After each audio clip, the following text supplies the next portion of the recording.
Welcome to Traveler's Tales. I am your host, Greg Alonzo. Today I will be your guide through history as we take a look at part 2 of Who Were the Phoenicians? Before we begin, just a quick reminder that we post new videos every Tuesday and Friday. Don't forget to hit the little bell icon to be notified each time we post new videos. Moving right along, mythology tells us one thing, while archaeology tells us another.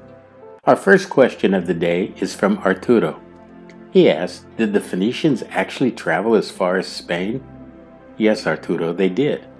In fact, along with the Greeks, the Phoenicians were known to have conducted extensive trade with the city of Tartessos. Our next question comes from Sandra.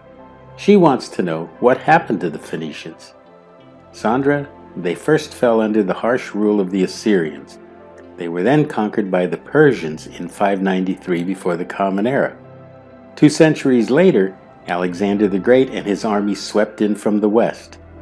Finally, the Romans conquered and destroyed the Phoenician city-state of Carthage in 146 before the Common Era following the Third Punic War. Next, we have a question from Dex. He asks if the Phoenicians were the first to discover America.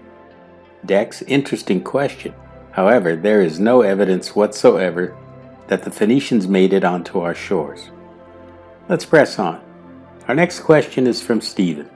He asks, who are the ancestors of the Phoenicians?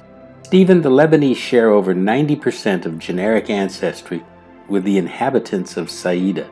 The Lebanese are definitely the descendants of the ancient Canaanites, known to the Greeks as the Phoenicians. Our next question is from Gracie. She asks, is it true that the Phoenicians are credited with the first alphabet? Yes, Gracie, you are correct. The Phoenicians did in fact create the oldest verified alphabet. This was then transmitted across the Mediterranean and used to develop the Greek alphabet and in turn Latin script. Now we have a question from Phoebe. She wants to know, what did the Phoenicians trade? Phoebe, good question. The Phoenician exports included cedar and pine wood. They also had fine linens, cloths dyed with their famous Tyrian purple, embroideries, wine, metalwork, glass, faience, salt, and dried fish. Let's press on. Our next question is from Klaus. He asks if the Phoenicians were master shipbuilders. Yes, Klaus, they were. In fact, the Phoenicians were considered to be the premier shipwrights of their day. We still have time for a couple more questions. Here's one from Angie. She asks, how were the Phoenician women treated? Angie, on the whole, I would say quite well. They had a say-so within the community and were allowed to participate in public events. Unfortunately, they were still seen as second to Phoenician men. Now we have a question from Tricia. She wants to know about Phoenician religion. Did they practice temple prostitution? Tricia, according to ancient sources, they did practice temple prostitution. The Phoenicians saw sacred prostitution as a part of religious worship, possibly in the context of fertility rites. Another possibility was Hieros Gamos, or divine marriage. This was seen as a sacred act played out between a god and a goddess, with human participants representing the deities. Our last question of the day comes from Lydia. She asks, why did the Phoenicians practice child sacrifice?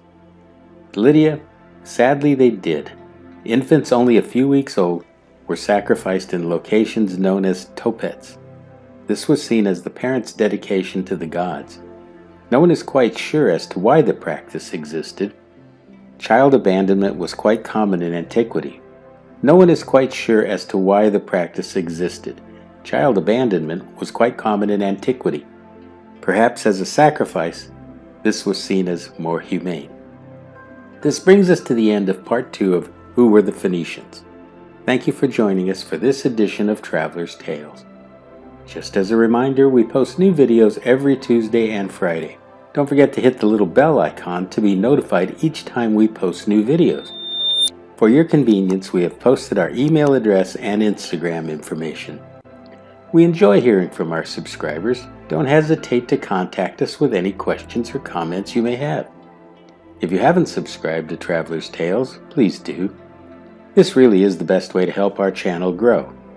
Traveler's Tales will return with Socrates, the father of Western philosophy.